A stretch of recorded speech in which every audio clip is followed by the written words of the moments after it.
Hello and नमस्ते, स्वागत छ हजुरहरूलाई नेपाल अनलाइन स्कुल च्यानलमा। आज हामी बिबिएस फोर्थ इयरको कोर्पोरेट फाइनेन्स पढ्न जाँदैछौँ है त।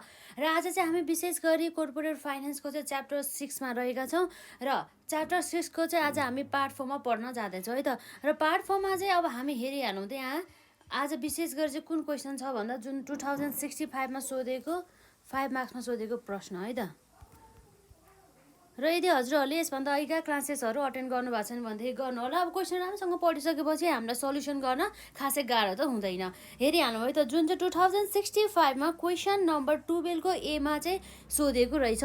हेरिहाल्नु हाम्रो यहाँ द कालिका, हाम्रो यहाँ रहेको छ रेल रोड निड है त। The Kalika railroad needs to raise rupees 9.5 million for capital improvements भनेको कुरा छ है त। भनेपछि उसलाई चाहिँ अब चाहिँ कति फन्ड आवश्यकता पर्यो त भन्दा 9.5 मिलियन रुपिज चाहिँ आवश्यकता परेको छ है त। र अब हेरौँ, 1 possibility is a new preferred stock issue of 8% dividend rupees, हाम्रो यहाँ रहेछ rupees 100 par value stock that would pay 9% to the investor भनेर चाहिँ है त। त्यसको अर्थ के रहेछ भन्दा चाहिँ जसको चाहिँ हामीले चाहिँ यसरी 9.5 मिलियन पैसा आवश्यकता परेको छ, त्यो पैसा चाहिँ हामीले जुन प्रिफर्ड स्टक इस्यु गरेर चाहिँ गर्न सकिन्छ। र ती प्रिफर्ड स्टकको चाहिँ भ्यालु चाहिँ कसो त, पार भ्यालु फेस भ्यालु चाहिँ 100 रहेको छ भन्ने कुरा रहेको छ। र त्यसमा चाहिँ that would pay 9% to the investor भनेर छ है त। र यसै गरी अर्को चाहिँ हाम्रो flotation cost for an issue of this size amount to 5% of the total amount of preferred stock sold भनेको छ है त। यसरी चाहिँ हाम्रो चाहिँ फ्लोटेसन कस्ट चाहिँ जति पनि हामीले सोल्ड गर्दाखेरि, प्रिफर्ड स्टक सोल्ड गर्दाखेरि जति पनि हाम्रो अमाउन्ट हुन्छ त्यसको चाहिँ 5% रहेको छ भन्ने कुरा छ है त। These costs are deducted from the gross proceeds in determining the net proceeds to the company. Ignore tax, tax छैन रे, तर हाम्रो के छ त, फ्लोटेसन कस्ट चाहिँ हाम्रो पनि जति पनि हाम्रो सेल्स गरेर अमाउन्ट आउँछ नि हो त्यसको चाहिँ 5% रहेको छ। र त्यो 5% फ्लोटेसन कस्टलाई चाहिँ हामीले यसरी नेट प्रोसिड्स निकाल्दाखेरि चाहिँ त्यसलाई डिडक्टेड गर्नुपर्ने भयो भन्ने कुरा छ। र यो जुन चाहिँ 5 मार्क्सको क्वेसन है यो।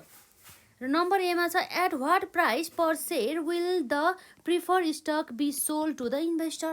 भने मतलब हाम्रो प्रिफर्ड स्टक होल्डर्सहरूलाई चाहिँ कति प्राइसमा हामीले चाहिँ सोल्ड गर्नुपर्छ भन्ने कुरा भयो जुन हाम्रो इन्भेस्टरहरूको लागि है त। र अब हामीले यहाँ हेरौँ पहिला गिभनमा, त्यसपछि हामी यहाँ जुन प्रिफर्ड स्टकको चाहिँ प्राइसको कुरा निकाल्छौँ।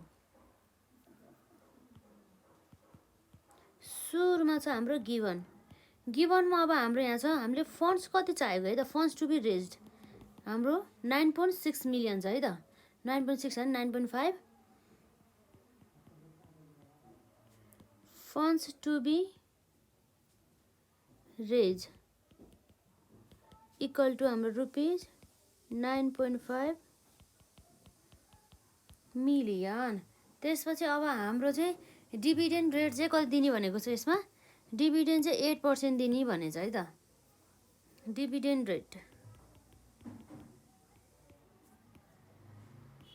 इक्वल टु 8% रहेको छ।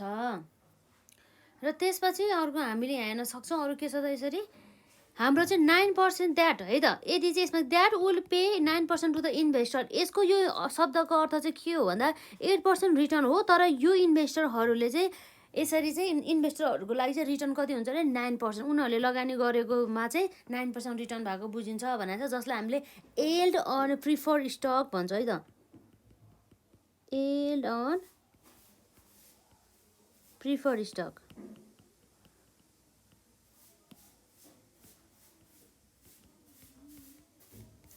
Preferred stock equal to 9%। अब त्यसमा चाहिँ अर्को हाम्रो के थाहा छ त, यसमा फ्लोटेसन कस्ट चाहिँ 5% रहेको छ। Flotation cost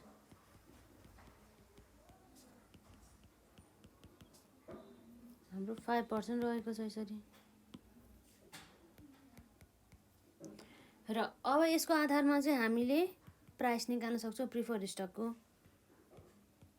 price per share, price per share जसलाई हामीले भिपी भन्छौँ, अर्थात् value of the preferred stock equal to हाम्रो यहाँ छ अब डिभिडेन्ड है त। Dividend on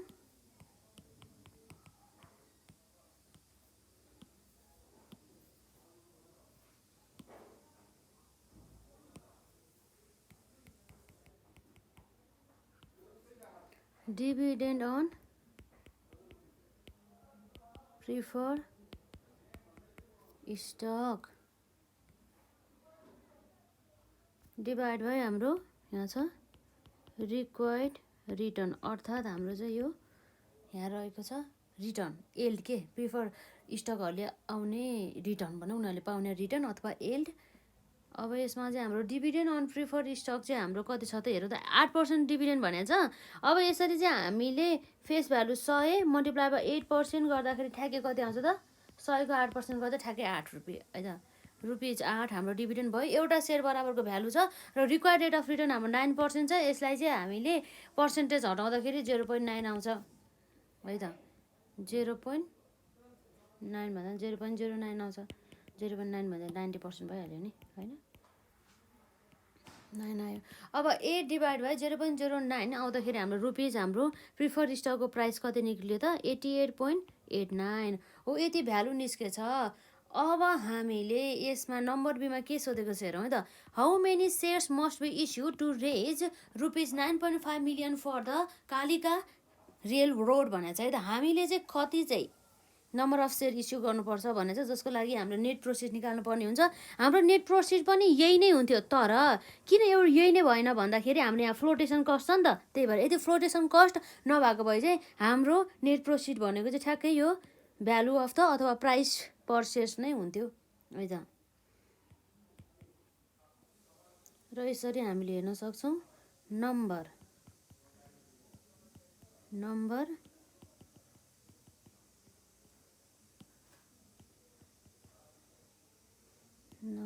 of new shares of preferred stock है त, stock to be issued।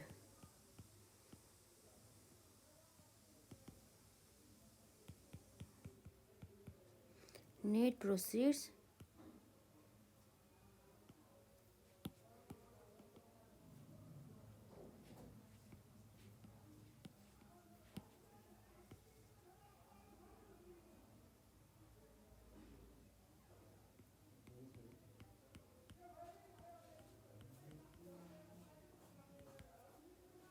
हाम्रो रुपिज कति छ त 88.89 छ, मल्टिप्लाई बाई फ्लोटेसन कस्ट 1 - 5% छ 0.05। अब हाम्रो 1 - 0.05 मल्टिप्लाई बाई हाम्रो 88.89 गर्दाखेरि ठ्याक्क हाम्रो रुपिज कति आउँछ त 84.4455 यसरी आउने भयो है त। यो चाहिँ हाम्रो नेट प्रोसिड भयो। यसमा चाहिँ हाम्रो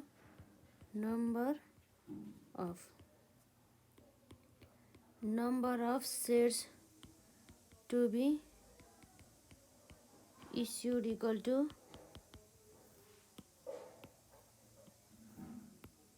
funds to be raised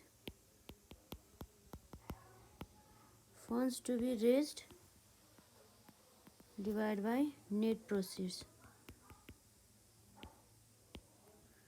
per share। Funds to be raise, हामीले फन्ड्स रेज गर्नुपर्ने कति छ हाम्रो 9.5 मिलियन, यो भयो त 9.5 मिलियन भने चाहिँ हाम्रो यसमा यो भनेको ठ्याक्कै 95 लाख छ है त, डिभाइड बाई नेट प्रोसिड्स हाम्रो कति छ रुपिज 84.4455 गर्दाखेरि हाम्रो ठ्याक्कै कति आयो त सेयर्स 1,12,459 सेयर्स आयो है त। यति बराबरको चाहिँ हाम्रो यो number of shares to be issued यति गर्नुपर्ने छ है त। कुनै क्वेसनमा फ्लोटेसन कस्ट नभएको क्वेसन पनि हुन सकिन्छ, त्यस्तो क्वेसनहरूलाई मजाले आफूले पनि गर्नु होला। र अब अर्को क्वेसन भनेको चाहिँ जस्तै हामीलाई एक्जाममा सोधिने टाइपको क्वेसन भनेको जुन चाहिँ 2060 पनि सोधेको रहेछ र यस्तो क्वेसन फेरि पनि सोध्न सकिन्छ। जस्तै क्वेसन चाहिँ हाम्रो सेट अफ एमोर्टाइजेसन है त, amortization schedule for a ₹1 million 3 year है त, जसमा चाहिँ हाम्रो 9% लोनको कुरा छ। यस्तो चाहिँ हाम्रो 10 मार्क्समा सोधिएको रहेछ। 9% लोनमा चाहिँ इन्ट्रेस्ट रेट 9% रहेछ र म्याचुरिटी पिरियड 3 इयर्स रहेछ र हाम्रो एमाउन्ट अफ द लोन चाहिँ कति रहेछ 1 मिलियनको लागि। 1 मिलियन भनेपछि 10 लाख है त। अब हामी यहाँ एमोर्टाइजेसन सेड्युल बनाइहालौँ है त, खास केही छैन हाम्रो यसरी। सल्युसन गिभन जस्तै हाम्रो यहाँ छ amount of loan equal to rupees कति छ त हाम्रो 10 लाख अर्थात् 1 मिलियन र त्यसै गरी हाम्रो टाइम टु म्याचुरिटी है त।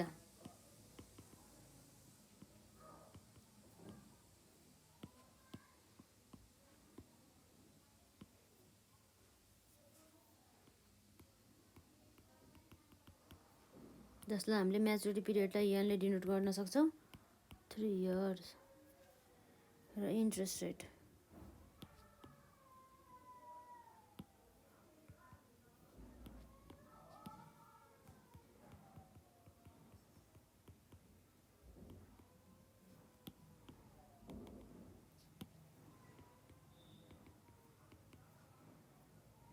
इक्वल टु हाम्रो 9% छ र अब हाम्रो एनुअल पेमेन्ट चाहिँ कति गर्नुपर्छ भनेर हामी पिएमटी निकाल्छौँ है त।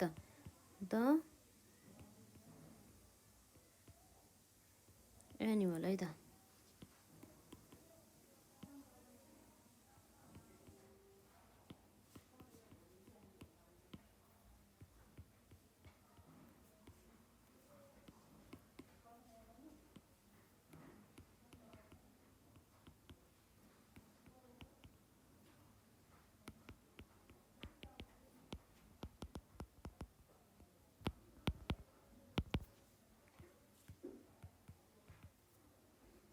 जस्तै हाम्रो एनुअली चाहिँ 3 वर्षसम्म चाहिँ यसरी वार्षिक रूपमा चाहिँ कति दिनुपर्छ है त। त्यसको लागि चाहिँ हामी हेर्न सक्छौँ amount of loan divide by PVIF-A है त।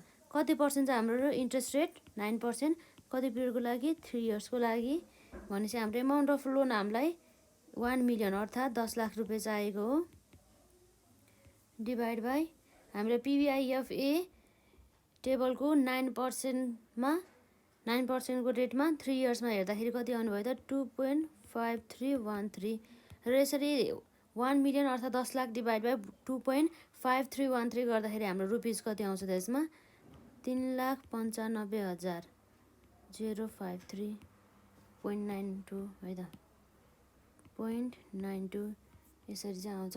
अब हामी यहाँ बनाउन जाँदैछ एमोर्टाइजेसन सेड्युल है त।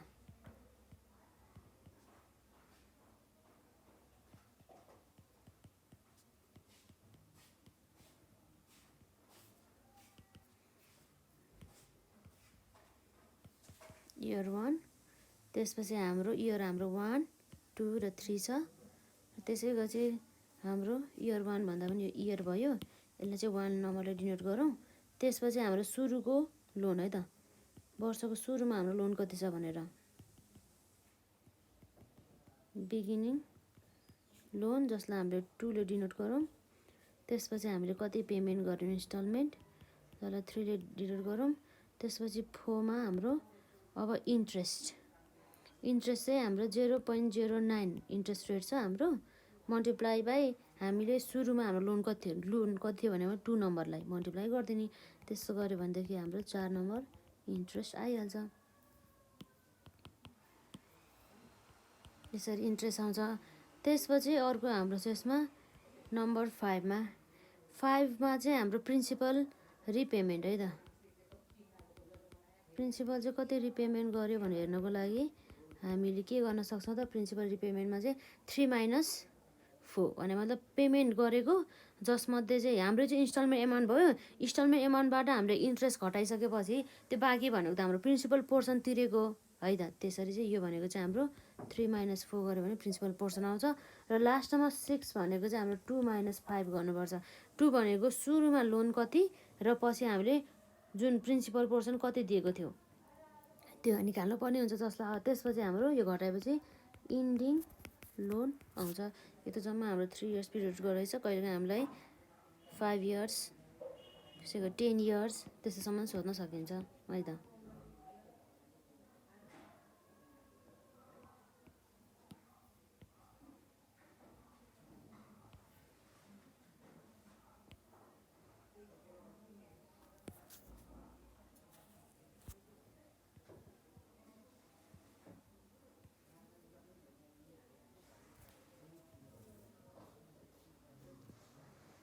यसरी चाहिँ है त बिगिनिङमा लोन हाम्रो 10 लाख नै हुन्छ, रुपिस 10 लाख। त्यसपछि हामीले यसमा पेमेन्ट कति गर्ने भनेको छ वर्षमा, यसरी वर्षै पछि 3,53,053.92। र अब हाम्रो इन्ट्रेस्ट निकाल्नको लागि हाम्रो यो 2 मल्टिप्लाई बाई अर्थात् beginning loan multiply by 10 lakh multiply by 9% गरौँ न, जसमा हाम्रो 90,000 आइहाल्छ। यसरी 90,000 आइहाल्छ। त्यसपछि अर्को हाम्रो के छ त हेरौँ है त। यो 90,000 भइहाल्यो, यो छ हाम्रो 92 भएपछि यो है 90,000। र अब प्रिन्सिपल रिपेमेन्ट 3 - 4 है त। 3 - 4 भने चाहिँ हाम्रो यो पेमेन्ट माइनस इन्ट्रेस्ट गर्दाखेरि 90,000 घटाउँदाखेरि हाम्रो 3,05,053.92 आयो। र इन्डिङ लोन चाहिँ हाम्रो 3 - 4 गर्दाखेरि कति आउँछ त हाम्रो 3 - 4 गर्दाखेरि पेमेन्ट गर्दाखेरि यसमा हाम्रो जम्मा क्यालकुलेटर युज गर्नु है 6,94,946.08 यसरी आयो। त्यसै गरी अब यसको बिगिनिङ भनेको यो इयर 1 को इन्डिङ भने चाहिँ यही नै एमाउन्ट अब हाम्रो आउँछ यहाँ 2 मा बिगिनिङ भन्दै 6,94,000 होइन कि हाम्रो 69,000 कति आउँछ हाम्रो यसमा 69,000। हाम्रो यसमा एउटा केही छुटेछ नि त, यति होइन नि त, यो त लाखमा छ हाम्रो 6,94,946.08 भनेपछि यति भइहाल्यो हाम्रो यसमा।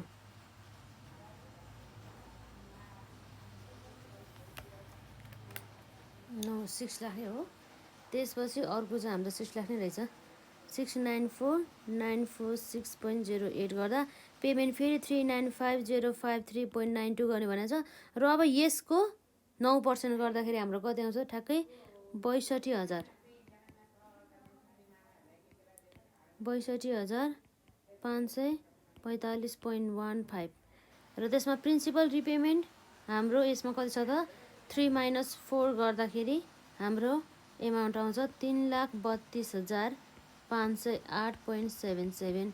र हाम्रो इन्डिङ लोन 6 कति आउँछ त 2 - 5 भनेपछि इन्ट्रेस्ट माइनस प्रिन्सिपल रिपेमेन्ट गर्दाखेरि हाम्रो 3,62,437.31 यति आउने भयो। त्यसपछि अब यो इन्डिङ भनेको हाम्रो यो 3 इयर्स 3 को लागि बिगिनिङ हो। यसमा 362,437.31 आउँछ। र हाम्रो रिपेमेन्ट पनि ठ्याक्कै एउटै हुन्छ, इन्स्टलमेन्ट एमाउन्ट 92। र यसमा हाम्रो इन्ट्रेस्ट यसको कति त 9% गर्दाखेरि हाम्रो 32,616.61। र हाम्रो प्रिन्सिपल रिपेमेन्ट भनेको 3 - 4 गर्दाखेरि ठ्याक्कै हाम्रो 362,437.31 आउँछ। र यहाँ हाम्रो के हुन्छ 2 - 5 गर्दाखेरि ठ्याक्कै 0 आउँछ। यसको अर्थ यो 0 आउनुको अर्थ के हो भन्दा चाहिँ अब हाम्रो इयर 3 को अन्तिममा चाहिँ हाम्रो कुनै पनि लोन चाहिँ छैन, हामीले यसलाई पेमेन्ट गरिसक्यो, पेड गरिसक्यो, हाम्रो लाइबिलिटी छैन भन्ने कुरा चाहिँ यसरी बुझ्छ है त। हामीलाई एक्जाममा सोधिने टाइपको क्वेसनहरू भने यस्तै हो। यसै च्याप्टरबाट मजाले सबै पार्टहरूलाई कभर गर्नु होला। खासै त्यसमा हाम्रो धेरै लङ जुन हाम्रो क्लासेसहरू छैन, यति कभर गर्दा पनि धेरै जुन हामी पास हुन चाहिँ सकिन्छौँ। र आजलाई हामी यति नै गरौँ। मजाले प्र्याक्टिस गर्नु होला र केही क्वेरिजहरू भए कमेन्ट सेक्सनमा राख्नु होला।